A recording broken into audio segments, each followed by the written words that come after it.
ఈ పండుగ వాతావరణంలో మా అందరినీ అభిమానించి ఆహ్వానించి మిమ్మల్ని నన్ను భాగస్వామ్యం చేశాడు. పదే పదే చెప్తున్నాను, ఎవరు కూడా అంత చిన్న వయసులో పంచాయతీ కోసం ప్రజల కోసం ఇంత పనిచేసే నాయకులు అయితే లేరు నా నియోజకవర్గంలో. ఇదైతే ఆనాడు తాతగారు కొన్ని పనులు చేశారు, నేను కొన్ని పనులు చేశాను, నవీన్ బాబు వచ్చినప్పుడు పూర్తిగా మీ పంచాయతీ అంతా కూడా పనులు చేశారు. ఇది ఎవరు కూడా సాహసం చేయలేరు, ఇటువంటి రోడ్డు బ్రిడ్జ్ కలవట్టు కలిపి.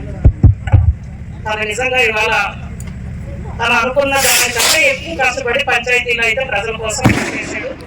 అది ఎప్పుడు తనకు ఆ చిరస్థాయిగా ఆ పేరు మీ అందరూ అభిమానించి నిలుపుతారనే ఆశ నాకుంది.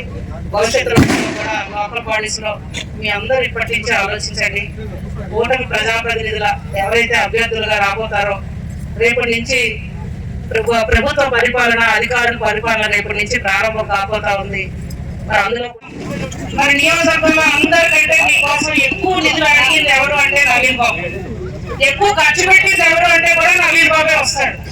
నేను గ్రాంట్ ఇచ్చినా ఖర్చు పెట్టాలి అంటే ఆ రోడ్డు పని చేయడానికి డబ్బులు ఉండాలి కదమ్మా.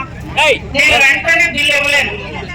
నేనైతే గవర్నమెంట్ పని చేసిన తర్వాత రికార్డ్ అయ్యి ఆన్లైన్ లోకి వెళ్ళి సెంట్రల్ గవర్నమెంట్ ఫండ్స్ రిలీజ్ చేసినప్పుడు మాత్రమే ఆ బిల్లు మేము ఆ పని చేసిన కాంట్రాక్టుతో ఎవరైతే అక్కడ నిలబడి పని చేయించారో వాళ్ళకి బిల్లు ఇవ్వగలం.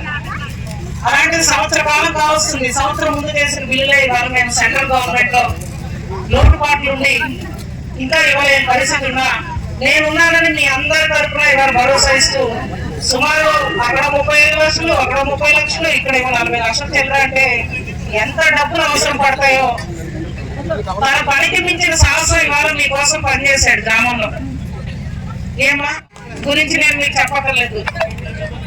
శుభకార్యమైన కష్టమన్నా నేనున్నానని ఈనాటి నియోజకవర్గం అంతటికి వేదిక మీద మా అందరికి మండల టీంకి నాకు గౌరవాన్ని తీసుకొస్తూ గ్రామంలో మీ అందరికీ చింతలపాలెంలో చేదోడు వాదోడుగా ఉంటూ 5 ఏళ్ళ ఏ విధంగా ప్రయాణం చేశాడో నాకంటే మీ అందరికీ కూడా అనుభవం ఉంది.